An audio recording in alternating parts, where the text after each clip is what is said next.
I'm sure we're not going to end, but let me just give you a brief summary. The war started in 1990. I was about 3 years old, and then I grew up, with the war. Let me put it that way. The war got intense at different stages, and as I was growing up, we were experiencing different levels of the war, and it got so intense we had to move from one country to another because nowhere was safe. You could just be in the place today and a stray bullet can just hit you. You don't have anything to do with the government, you don't have anything to do with the rebels, but you're just in the wrong place at the wrong time, and a stray bullet from anyone could just hit you. So we had to leave to get a refuge, and then we moved from Liberia to Sierra Leone, from Sierra Leone to Gambia, from Gambia to Senegal, from Senegal to Ivory Coast, from Ivory Coast to Ghana. We thank God for everything. Yes. But then, I'm sorry, I'm taking you back memory lane, but we need to talk about this so that people who are watching us will understand what you've been through. And when you sing, when they see you sing and you are crying, or when they see you sing and you are laughing, they will understand the emotions behind these songs. Yes. And they will come to appreciate each lyrics that come out of your mouth. I mean, your story is an inspiration to all. And I hope a lot of people watching this will get inspired by your story. So let's go back to these dark times of your life. What led to the separation with your family? So all the countries I mentioned, we were, let me put it this way, not really accepted as refugees in these countries. Some of the French-speaking countries completely shut us out. And we kept trying our luck. So it is wherever you feel comfortable, you stay. And as we kept on moving, we landed in Ghana. Ghana was quite okay because there was a refugee camp that was established by the United Nations High Commission for Refugee. So we landed in Ghana. At that time, it was like the safest place to be. It was a very large camp. We were living in tents at that time, at the time we arrived. And we were just in the four corners of that camp. You were not allowed to go To leave the camp. outside the camp, to go into Accra. There were no job opportunities. There were no school at that time. And life on the camp was, it wasn't good enough. You wake up, you sleep, the same routine. You wait for United Nations to bring supplies, nothing whatsoever. Until United Nations moves, nothing happens. Let me put it that way. So, but there was another camp in Nigeria, somewhere in Ogun State, Oru camp. And then we noticed that the refugees, the Liberian refugees in Nigeria, had a different kind of lifestyle. Whenever they come over to Ghana, it's like, these guys are looking okay, what's the secret? So we all tried to know what was happening in Nigeria, and it was clear that Nigeria was hospitable. The refugees in Nigeria could work, they could go to school, they had opportunities to a lot of things. So I had an uncle who was based in Nigeria. He had left before the war got intense. So he stayed in Nigeria. He worked as a chartered accountant in Citibank. So someone told us that, oh, your uncle is in Nigeria. And so I wrote a letter to him. I was not even a teenager yet. I wrote a letter to him. How old? Maybe 12, close to being a teenager. I wrote a letter to him asking him if I could come over to visit him. It took a while, but he responded. And he said, oh, unfortunately, his time in Nigeria is over. But, the remaining months he has left, I can come and just see Nigeria and go back to my parents. And then I came when I was 13. So I visited my uncle. He had just 1 month left to go back to the US. And I saw that truly life in Nigeria was different. I was just a teenager, 13 at that time. And I said to myself, I will have to come back to this country. I think I like what I'm saying. I didn't even have the opportunity to do a lot of things while I was with my uncle for that short period of time. But the friends I could make around, in the compound where he stayed, I made friends. And then the money he gave me to go back to my parents, I saved the money, the miscellaneous, I saved it. And I told my parents that I would like to come back to Nigeria. Okay. It took them a while because they couldn't understand why a teenager would decide on her own. Not as if you're going back to your uncle. You just want to go back because you feel life is better there. It was a tug of war, but I managed to convince my parents. I remember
her parents as well because they couldn't understand why their own teenage daughter will go and bring another teenager who has no background, who has there's no trace of anything. They don't know where I'm from. Their daughter can't even explain why I'm here and what I'm coming to do in this country. If I was a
sleeping on the streets.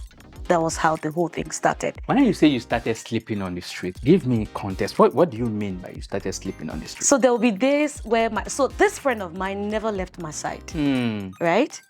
When I was asked to leave, she first of all took me to another neighbor's house or another friend's place. And that time I had to sleep on I don't know what it's called here, but in my place, we call it the porch. Okay. Maybe, I don't know if that's a veranda. Okay. An outside place before you enter into the house. Corridor Or balcony, something like that. So that was where I had to crash for the night.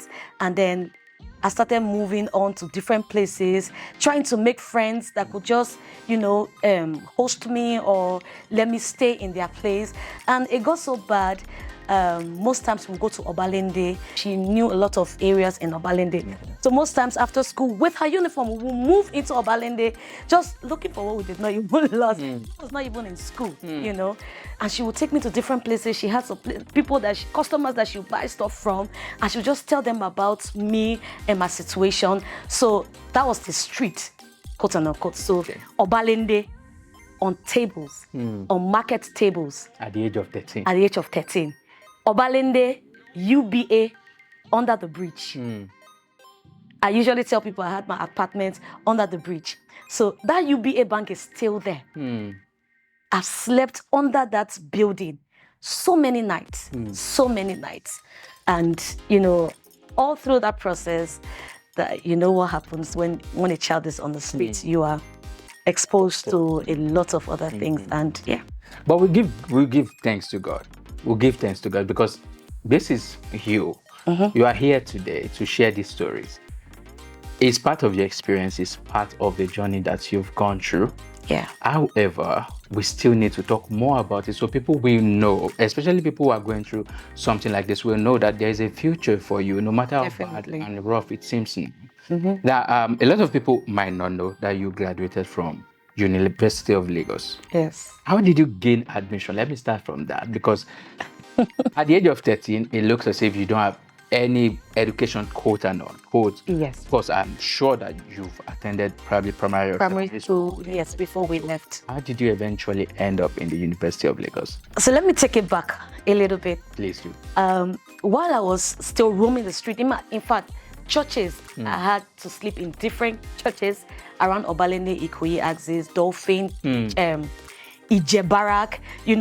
Friday night, I was always sure that there would be somewhere comfortable to crash, because I will form myself, I want to go for a vigil or maybe a church service, and I'll just sneak in, do my thing, find a corner, crash very well, then move on the next morning and keep moving. So this friend of mine advised me that we can't continue like this, because many times she will come and see me and I would narrate what transpired over the night and all that.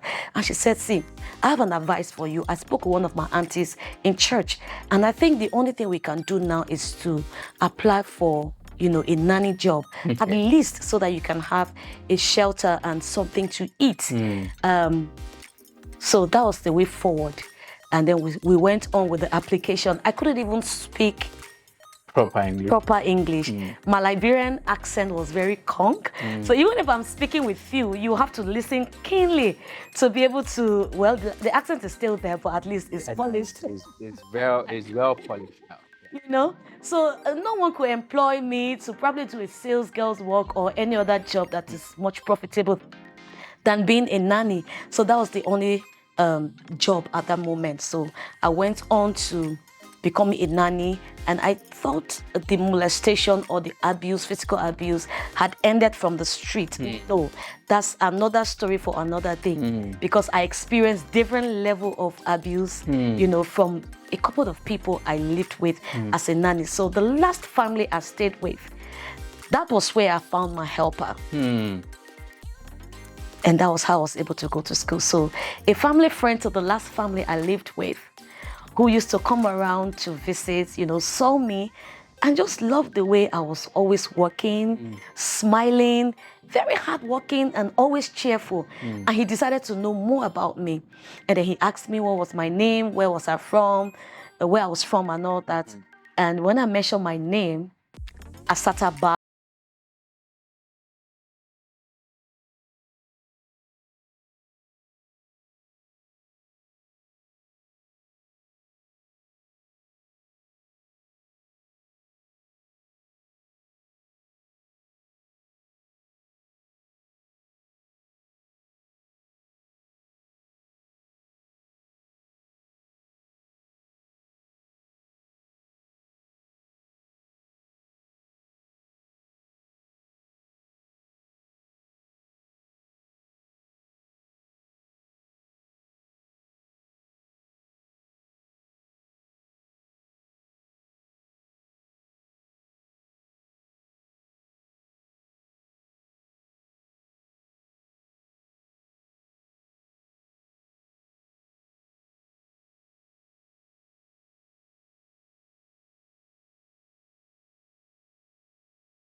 to say thank you so much. If you are watching this, I just want to appreciate you from the depth of my heart. Thank you for changing a life. This is a huge testimony. It is. And the question I want to ask you is this: while you were sleeping in these churches, did you seek help from maybe the church, the pastor? Not really.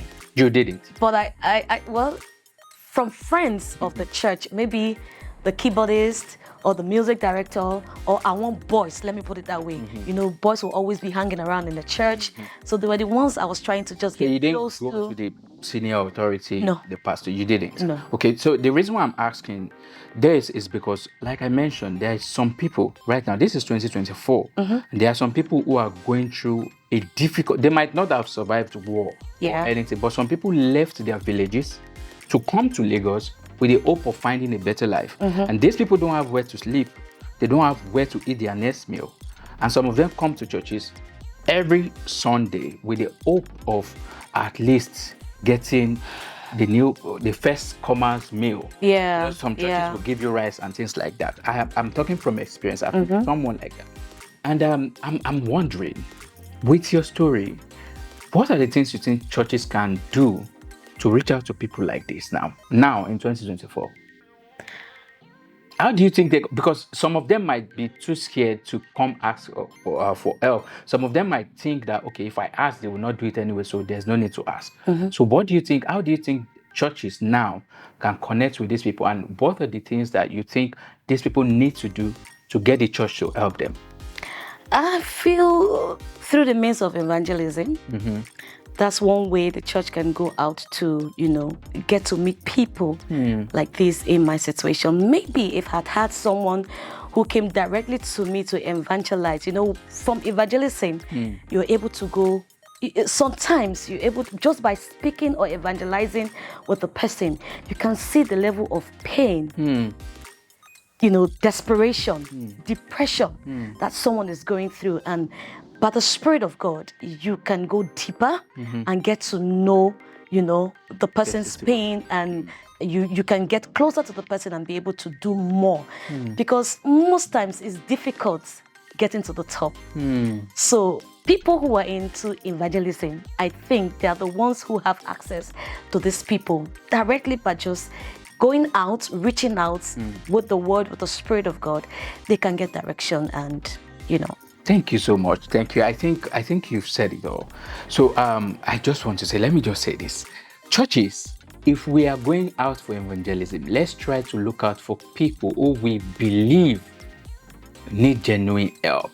It's not about, it's fine to preach Jesus. It's fine to give flyer, to get details, phone number, and things like that. But it's more important for us to find out what people are going through, because a lot of people are going through a lot. A lot. I must say, especially in this very fantastic economy that we find ourselves. A lot of people are going through a lot, and I believe churches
producer, my music partner, Oh, wow. my friend has been so supportive.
Joy and restoration you want from Christ.